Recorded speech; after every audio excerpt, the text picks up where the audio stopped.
হিন্দুস্তান কি চায়? এখন তো শেখ হাসিনা নাই, তাই ভয় কিসের? গতকালকে ছাত্রদল, যুবদল, স্বেচ্ছাসেবক দল বাংলাদেশের ঢাকা শহর থেকে ব্রাহ্মণবাড়িয়া অভিমুখে যে লং মার্চ করেছেন আগরতলা অভিমুখে, সে আগরতলাতে ডিপটি হাই কমিশনের অফিস তছনছ করে আমার স্বাধীনতার বাংলাদেশের পতাকাকে তারা ছিঁড়ে ফেলে দেয়। শেখ হাসিনা তো নাই।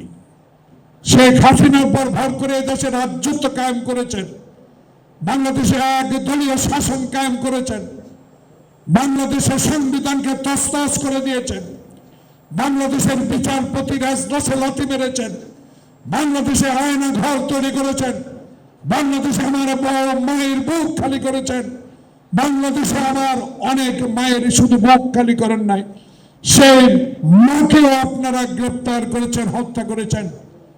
সেই দিন এখন আর আপনাদের নাই। ষড়যন্ত্র আপনারা যতই করেন, এই ষড়যন্ত্র কোনো লাভ হবে না। তারেক রহমান বাংলাদেশে আসবে, এক মাথা এক ভোটে বাংলাদেশের প্রধানমন্ত্রী হবে। আপনারা চেয়েছিলেন শেখ হাসিনার মাথায় হাত রেখে বাংলাদেশকে 7 সিস্টারের মতো আর 8 সিস্টার বানাবেন। কল্পনা করেই গেছেন, কোনো লাভ হয় নাই। আশ্রয় নিয়েছে আপনার কাছে।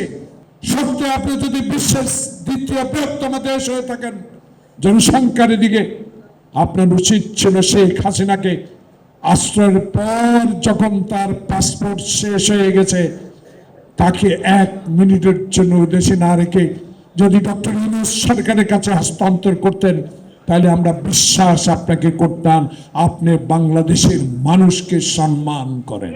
তাকে আশ্রয় দিয়েছেন, আবার ষড়যন্ত্রের সহযোগিতাও করছেন।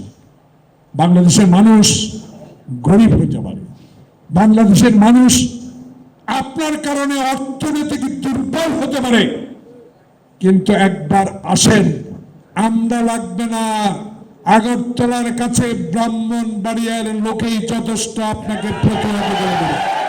তাই কথাবার্তা একটু ভালো করে বলা দরকার।